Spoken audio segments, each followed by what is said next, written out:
Assalamualaikum warahmatullahi wabarakatuh. Selamat siang. Pada kesempatan kali ini kami kelompok 5 ingin menampilkan video tugas wawancara dengan tema yang kami ambil, oknum judol yang diangkat sebagai pegawai negeri. Perkenalkan, nama saya Muhammad Sisko Nuzaman dengan NIM 03241076. Saya Arifahim Salago, NIM 03241087. Saya Muhammad Naufal dengan NIM 03241072. Saya Muhammad Al-Fatih dengan NIM 03241058 dan saya mewakilkan teman saya yang sebagai pemegang kamera dan editor pada tugas kali ini, yaitu Muhammad Rizky dengan NIM 03241075. Oke, cukup segitu perkenalan dari kami. Lanjut ke videonya. Go. Halo guys, jadi kami telah menemukan salah satu orang yang bisa kami wawancarai dan memiliki usaha UMKM di Balikpapan. Jadi sini guys. Ayo. Mas siapa? Mas Rizal. Oke. Jadi saya ingin bertanya-tanya dengan Mas Rizal sedikit. Boleh. Mungkin pertanyaan pertama itu, apakah Anda setuju jika seseorang yang memiliki riwayat judol memiliki pekerjaan di bidang keuangan?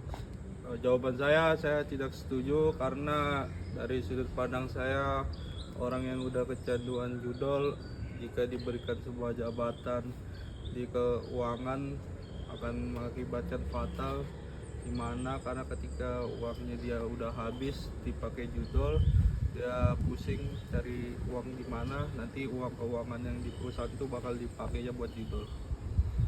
Jadi dari Mas Rizal sendiri kurang setuju ya? Ya. Oke. Lanjut pertanyaan yang kedua Mas. Nilai Pancasila apa yang berpotensi dilanggar dalam kasus ini? Nilai apa yang bakal melanggar di kasus ini dari sudut pandang saya sendiri itu bakal ada di nilai nomor 5, keadilan sosial bagi seluruh rakyat Indonesia, karena orang yang berjudol mengambil hak orang yang lain, yang dimana itu dananya pasti dana dari perusahaan, dia pakai buat judol kepribadiannya sendiri, jadi dia bakal melanggar ke sila 5. Oh, istilahnya hanya ingin menikmati sendiri apa ya? Ya, dari betul. hak-hak orang lain itu. Ya, betul sekali. Mungkin itu aja ya jawabannya. Ya, Terus kita lanjut ya Pak ya. ya boleh. Pertanyaan ketiga, bagaimana dampaknya terhadap kepercayaan anggota organisasi?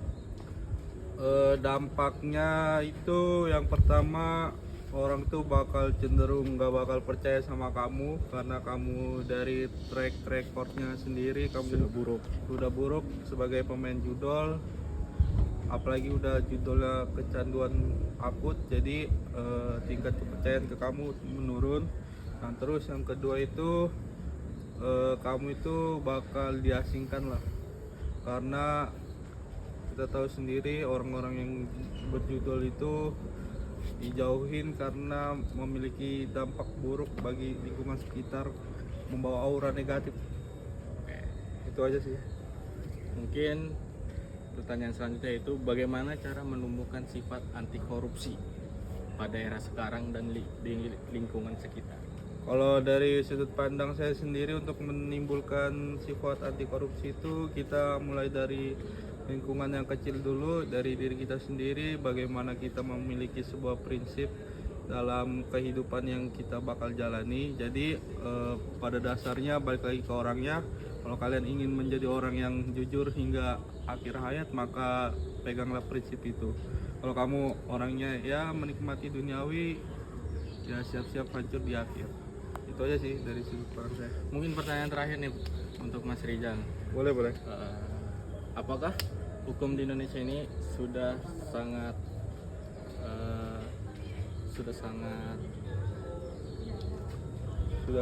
ini ya, tidak bagus. Ya, istilahnya udah sangat tajam nggak buat para yang bermain judol gini?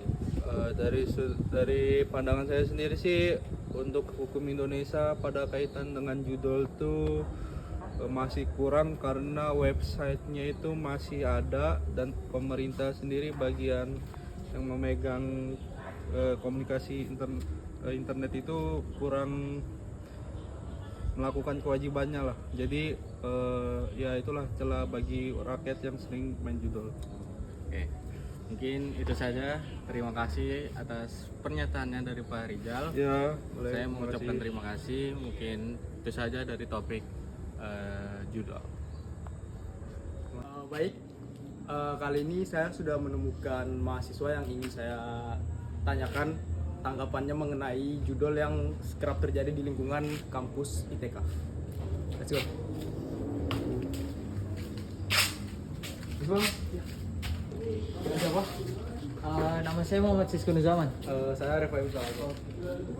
Jadi saya mau bertanya kepada masnya mengenai tentang judol yang sering terjadi pada lingkungan kampus. Mungkin untuk pertanyaan pertama, bagaimana cara organisasi kampus memastikan bahwa pengelola keuangan memiliki integritas dan dapat dipercaya? Percaya Mas ya. Dari anggota-anggota organisasi ini sebenarnya perlu memberantasnya. Yang pertama pengecekan bahwa mereka itu apakah siap beri tanggung jawab atau yang lain-lain seperti itu. Sebenarnya caranya gampang Mas. Dengan apa itu? Antara komunikasi satu sama lain. Komunikasi itu hal yang paling penting dalam berorganisasi. Benar toh? Karena dari itu kami bisa tahu bahwa dia dapat dipercaya atau enggak, atau dia melakukan hal-hal di belakang organisasinya. Takutnya seperti itu ya. Oh, jadi seperti itu. Ya benar Mas. Itu aja dari saya. Oke, lanjut untuk pertanyaan selanjutnya. Menurut masnya, apa dampak judi online terhadap kehidupan mahasiswa, baik dari segi akademik, sosial, maupun finansial? Oke. Saya Mas, yang pertama dulu untuk akademik ya. Akademik. Nah, bagi saya itu sebenarnya salah satu hal terberat untuk mahasiswa-mahasiswa zaman sekarang seperti saya kan. Kalau misalkan sudah terlilit dengan judol, karena tidak bakalan fokus ke area akademik maupun non akademik kan.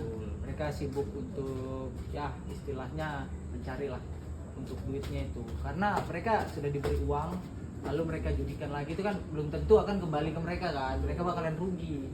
Nah, setiap kali mereka dapat menang, itu harus diberhentikan seperti itu Mas. Kalau untuk sosial?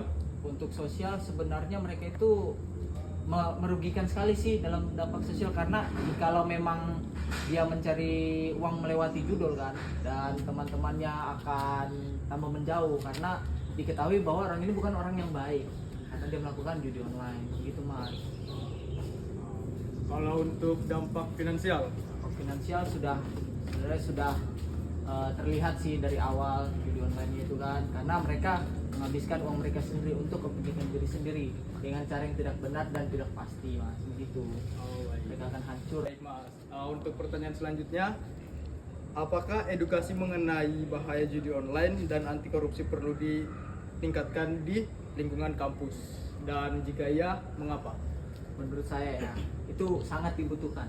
Karena dari aparat-aparat sendiri yang ingin mengedukasikan mahasiswa-mahasiswa ini, mereka bakalan memberitahu bahayanya dan dampaknya bagaimana dengan membawakan contoh yang benar-benar sudah pasti ada bahwa mahasiswa-mahasiswa ini judol. Nah, karena dari itu kan terlihat nih bahayanya gimana, cara memberantasnya gimana, dan dapat bantuan secara langsung kepada aparat-aparatnya. Apalagi untuk sikap ekonomis mereka kan, karena mereka butuh uang juga nih, karena mahasiswa butuh uang juga kan. Begitu Mas. Mungkin itu saja Mas yang bisa saya tanyakan. Makasih atas jawaban-jawaban yang sudah sama-sama. abangnya beri. Makasih Mas ya. Oke, selanjutnya kita nemuin narasumber baru. Kita nemuin sebagai profesi sebagai buruh. Ikutin. Halo Mas, boleh kenalan? Boleh, Reski. Ya, Reski, saya Noval. Profesinya sebagai buruh tadi ya? Iya, benar sekali. Ya. Boleh ditanya-tanya sedikit nggak? Oh, boleh. Jadi menurut Pak Reski tadi ya, apakah kebiasaan judi online dapat memengaruhi kondisi ekonomi seseorang? Ya. Terus bagaimana menurut pengalaman atau pengamatan Pak Reski? Ya, kalau bagi saya, POV saya, judi online ini sangat mempengaruhi kondisi ekonomi seseorang, yang mana kita tahu sendiri judi ini memang terlihat menggiur, tapi sebenarnya mencelakai kita sendiri, yang mana awalnya kita bisa aja merasa cepat puas dengan mendapatkan uang dengan cepat, tapi kita lupa akannya kelalaian kita dan menjadi kecanduan untuk terus-menerus melakukan judi itu tanpa kita harus melakukan usaha yang sebenarnya, yang mana kita tahu sendiri judi ini memang tidak ada hasil yang sangat menjanjikan. Ya, setuju sih Mas dari tapi kalau menurut Mas nih Mas, dari pengamatan Pak Reski sendiri nih ya, apa sih yang dilihat dampaknya tuh dari teman-teman sekeliling Pak Reski ini yang bermain judul itu? Jadi untuk dampak yang dialami oleh teman-teman di sekitar saya itu salah satunya kayak orang yang bisa dibilang itu harus banget untuk bermain judi, kayak sedikit mempunyai uang dia langsung dimainkan, mengira uang ini bisa terkali lipat, dan akhirnya ketika dia ada uang dia bakal minjem uang, yang mana minjem uang berpikir hal yang sama dengan minjem uang bisa terkali 2 atau terkali 3 supaya melipat gandakan penghasilan itu sih dampak yang saya rasakan. Merugikan itu ya Mas ya, jadi minjem-minjem sangat gitu. merugikan. Sebenarnya bukan merugikan ke sayanya, tapi kayak kerugi ke dirinya sendiri juga, beranggapan uang itu akan terus berpenghasilan berkali lipat. Jadi dari Pak Reski nih ada pesan nggak Mas Pak buat generasi muda yang terkait judi online ini? Ya, kalau untuk pesan saya itu sangat jelas, kalau bisa dikurangilah, bukan dikurangin, tapi janganlah kita bermain judi, karena judi ini sama sekali tidak memberikan hasil. Dia memberikan hasil seketika saja, tapi selebihnya kita yang dibantai-bantai oleh judi. Itu aja. Ya mungkin sekian dari pertanyaan buat buruh. Terima kasih. Kami dari kelompok 5 mengucapkan mohon maaf jika ada kesalahan kata dalam pembuatan video wawancara ini. Akhir dari kata kami, Assalamualaikum warahmatullahi wabarakatuh.